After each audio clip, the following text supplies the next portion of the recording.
Valentine's Day apart, my friends.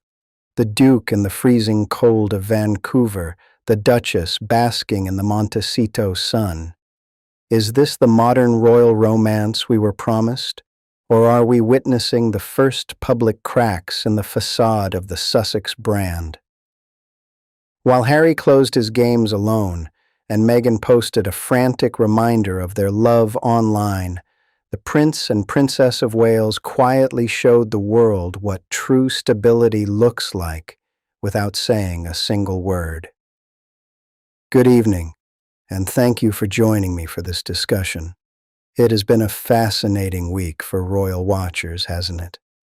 Just when we thought things had quieted down, the calendar brings us Valentine's Day, and with it, a stark revelation of where the power dynamics truly lie. The headlines this morning are not about flowers or chocolates. They are about geography, specifically the 3,000 miles separating Prince Harry and Meghan Markle on the most romantic day of the year. As many of you know, Prince Harry has been in Vancouver, marking the closing of his first winter Invictus games. It is a noble cause, certainly, and one that has always been his crowning achievement. But the optics, my dear viewers, the optics are telling a different story. Contrary to the salt and pepper narrative we have been fed for years, that they move together or not at all, Meghan was notably absent for the finale. She flew home to California early, purportedly to be with the children, Prince Archie and Princess Lilibet. Now, a well-meaning staff member might tell you that this is simply the reality of parenting young children. But let's be honest with ourselves. This is a couple who has access to the finest nannies money can buy. This is a couple who has never shied away from a joint photo opportunity when cameras are present. Leaving Harry to stand alone at the closing ceremony of his passion project on Valentine's Day of all days, it feels deliberate. It feels like a statement. Naturally, nature abhors a vacuum, and the tabloids have filled this silence with a roar. The rumor mill has been churning with whispers of a drift in the Sussex household. A source behind closed doors has suggested that the professional separation we have been seeing, Harry focusing on Invictus and the courts, Meghan on her lifestyle ventures, is bleeding into the personal. They are living increasingly separate lives, bound by a brand but perhaps less bound by the day-to-day companionship they once flaunted so aggressively. And how did our Duchess of Montecito respond to these swirling rumors of a rift? Did she maintain a dignified silence? Of course not. She went straight to the playbook of Hollywood crisis management. Meghan took to social media to extinguish the flames, posting a touching archive photo. It was a black and white shot, a throwback of a kiss, captioned with a sentimental note about missing her Valentine. On the surface, it is sweet, but scratch that surface and you find the desperation of a PR strategy. It felt reactive. It felt like damage control. It screams, "Look at us. We are fine. We are in love. Don't listen to the chatter." When you have to shout about how happy you are, one starts to wonder who you are trying to convince, the public or yourselves. It is the digital equivalent of a forced smile at a dinner party where everyone knows the couple just had a row in the car. Now, let us turn our gaze from the frantic energy of Montecito to the quiet confidence of Norfolk. The contrast could not be more jarring, and frankly, it is a masterclass in how the monarchy is winning the long game. While Meghan was raiding her photo archives to prove a point, Kensington Palace released a singular image of the Prince and Princess of Wales. There were no filtered throwbacks, no dramatic captions, no performative longing.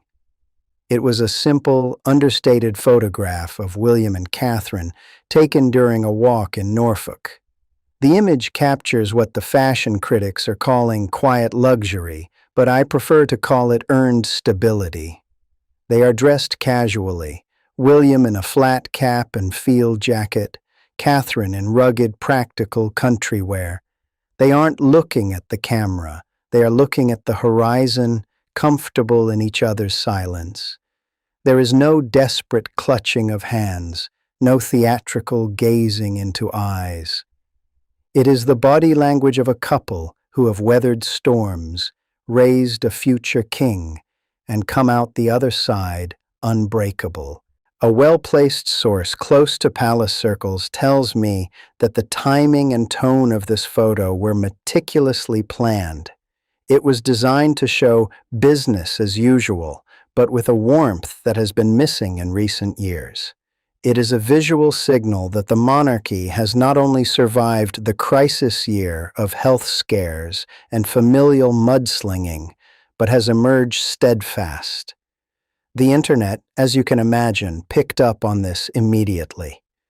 The comments sections are flooded with comparisons.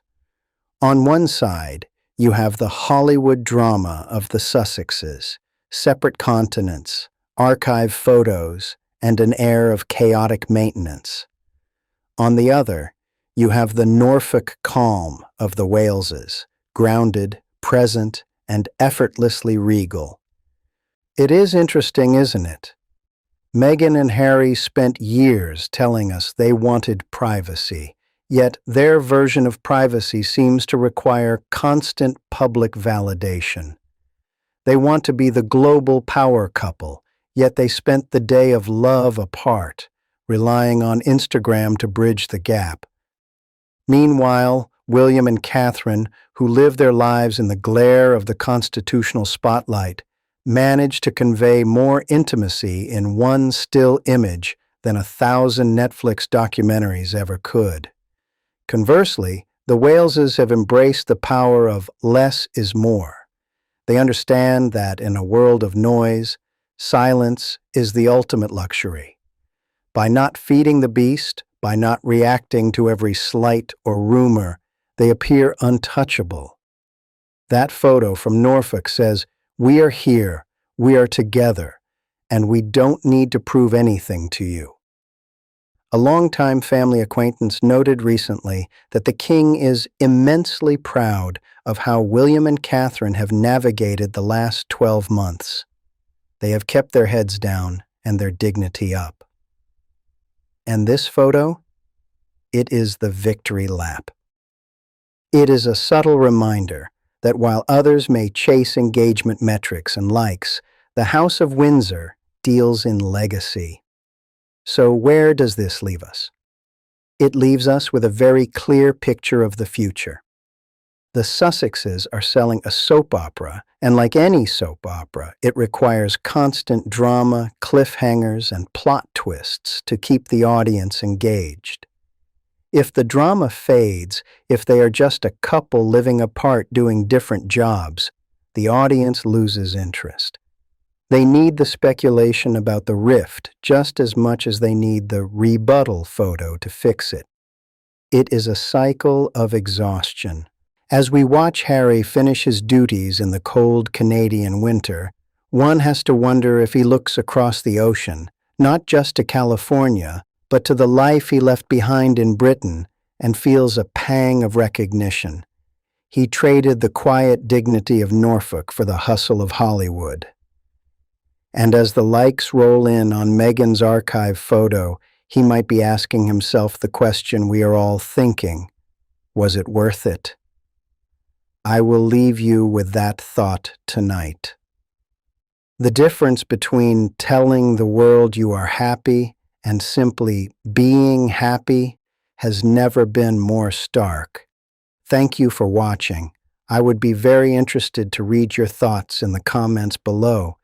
Do you buy Meghan's digital display of affection, or does the silence of the Waleses speak louder to you? Until next time.